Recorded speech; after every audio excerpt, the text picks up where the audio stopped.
specialist in comparative religion. So when you compare Islam and other religion like Hinduism, like quoting scriptures from Bhagavad Gita or something, don't you think there is a possibility to misinterpret it and provide misguidance to those who doesn't belong to that faith? What's your name, brother?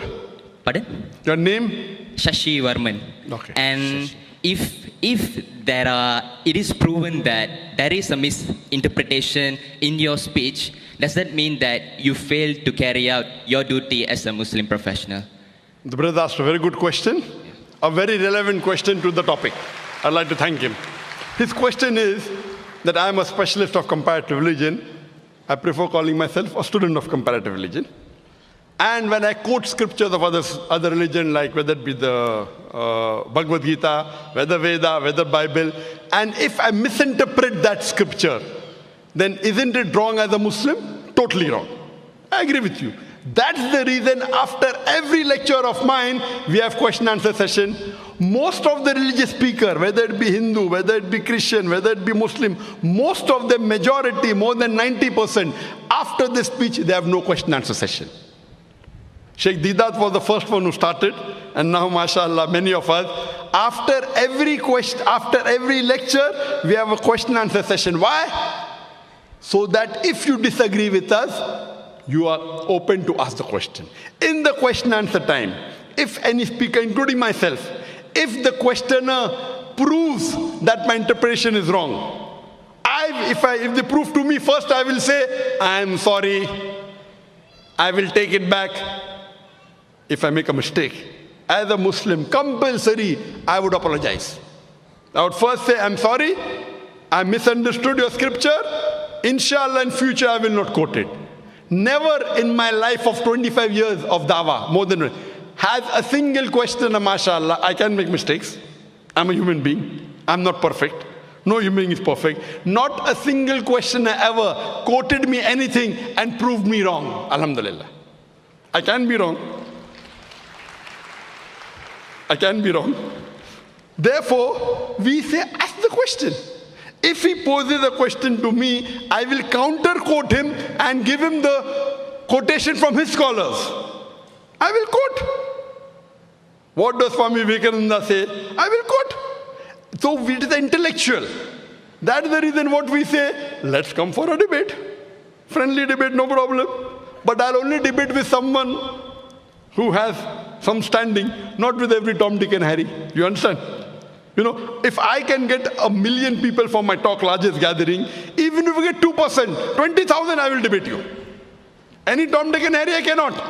So what my reason is, if you want to debate me, you should at least be able to gather minimum 20,000 for your speech. If I can get 2 million, you at least get 2%. Okay? If you can get 20,000 for your lecture, I'm willing to debate with you. If you cannot get, you give it to someone who can get. And there are many Hindu speakers in the world. There are many Christian speakers in the world who get 100,000 and more. In India, many people. You know, Shri Ravi Shankar, he gets audiences of 100,000. I debated with him. And you know the outcome of that. Have you seen that debate? Yeah. What was the outcome? It wasn't as I expected. Yeah. Sorry? It wasn't as I expected, yeah. Oh, it wasn't as you expected. Yeah. But did I break any rules of the debate? Pardon? Did I break any rules of the debate? No. Did I not answer all his questions? No. Did he answer my questions? No. No. One of the most famous Hindu preacher in the world, Shri Ravi Shankar. Many people call him God. But sir, how about Sadguru? I guess he destroyed some of your points, I guess. Sadguru from the Foundation. Arrange for a dialogue, I will debate him. You arrange, I will debate him. Sadguru is a famous person, ask him. I will debate him. There are some people who have taken his speeches and given answers. Some people, not himself. If he wants, let him arrange. No problem, I will debate him. Okay? Because I know he's famous. Any famous personality, if he wants to debate, I don't want to debate him. He wants to debate me, open, any topic. Any topic on comparative religion. Hinduism and Islam, no problem. Okay? I'm welcome. And if he points out anything in my speech, which I said, which is out of context, or which is not as per the Hindu scripture, I'll apologize. I will give him from where I got. All my research are not from non-Hindu scholars, from Hindu scholars. I give the reference. So most of the speakers say, yes, Zakir is right, but. Then the but comes. Many Hindus say, when you hear your speech, in 2 hours I've learned what I have not learned in 40 years of my life. Because in my speech I give references. Did Shri Ravi Shankar give any reference in his speech? Even one reference he gave. Did he give a single reference, brother? No. In my speech, how many references were there? So who's more authentic, a person who gives a reference or a person who doesn't give reference? He could have kept a chit. There's no objection. In a debate, you can have notes in front of you, right or wrong. I don't have notes. He can have notes. Ask if Shri Ravi Shankar will have a second debate with me. Will he have? Even if you give him $1 million, he will not have. I guess he will.